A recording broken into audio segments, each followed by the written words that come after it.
आशीष जी, मुझे लगता है ये जानबूझकर ये छिछोरापन था, ये हम्म। अपमानित करने का एक प्रयास था, लेकिन इससे अपमान नहीं होता, इससे इनका छिछोरापन आया है। मैं आपको राष्ट्रपति भवन से जो प्रोटोकॉल का लिस्ट आता है, और बाय एंड लार्ज वो वही प्रोटोकॉल पूरे देश में फॉलो किया जाता है। हम्म। सबसे पहले पहले नंबर पे राष्ट्रपति है, हम्म। उसके बाद उपराष्ट्रपति है, उसके बाद तीसरे नंबर पे प्रधानमंत्री है, चौथे नंबर पे यदि कार्यक्रम राज्यों में है, यदि कार्यक्रम राज्यों में है तो उस राज्य के गवर्नर हाँ। चौथे नंबर पे आते हैं। लेकिन यहाँ गवर्नर का कोई नाम ही नहीं था, ठीक है, एलजी इसमें आते नहीं। हम्म। उसके बाद पांचवें नंबर पे है पूर्व राष्ट्रपति, फॉर्मर हम्म। प्रेसिडेंट। हम्म। फिर छठवें नंबर पे है chief justice of India and speaker of India, speaker of Lok Sabha. ये दोनों एकत्र है। स्पीकर ऑफ राज्यसभा उपराष्ट्रपति होते हैं, वो ऑलरेडी तीसरे नंबर पे। तो छठवें नंबर पे है chief justice of India and speaker of Lok Sabha.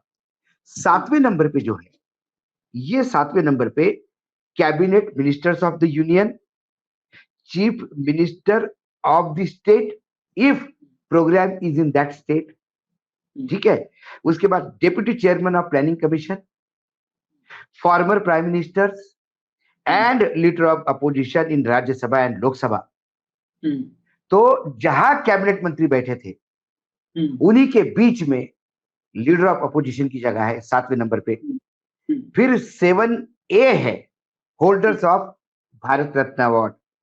फिर आठवें नंबर पे एम्बेसडर्स एंड फिर chief ministers of other state and governors. 9 number पे जजेस of the supreme court. 9A पे chairman of union public service commission, election commission. 10वें deputy chairman Rajya Sabha, deputy chairman, और फिर ऐसी लंबी लिस्ट है। तो सातवें नंबर पे बाकायदा government of India Rashtrapati Bhavan से जारी प्रोटोकॉल के अनुसार सातवें नंबर पे cabinet ministers of the union, chief minister of the state with in that respective state, यदि उस राज्य में कार्यक्रम होगा तो मुख्यमंत्री है सातवें नंबर पे। Deputy chairman planning commission, former prime minister, पूर्व राष्ट्रपति, प्लानिंग कमीशन मतलब नीति आयोग के चेयरमैन होंगे यहाँ पे, and leader of opposition and Rajya Sabha and Lok Sabha.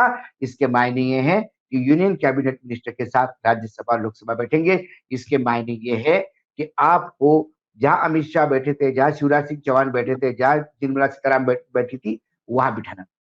यदि चेयर बैठने की जगह कम है, सपोज चेयर कम है, पहले 8 ही चेयर है, उसमें कैबिनेट मंत्री कुछ पीछे के लाइन पे भी आ गए, लेकिन आप राहुल गांधी को इतने पीछे नहीं फेंक सकते।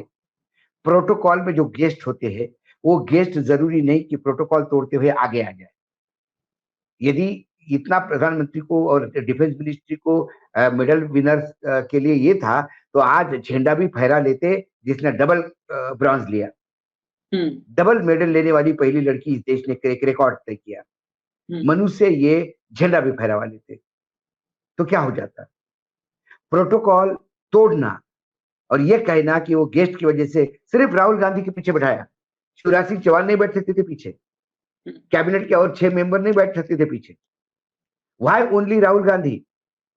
ये राहुल गांधी को अपमानित करने का एक तरीका इन्होंने निकाला, लेकिन ये छिचोरापन है, ये कोई मैच्योरिटी की बात नहीं। मजा तो आती कि जहां से कैबिनेट मंत्री नंबर 2 पोजीशन पे जो माने जाते हैं गृह मंत्री अपने पास बिठा के लेते और एक कैबिनेट उनका पीछे चले जाते। निर्मला जी पीछे बैठ जाती, शिवराज जी पीछे बैठ जाते, क्योंकि वो तो गृह मंत्री के इक्वल है प्रोटोकॉल में सातवें नंबर पे।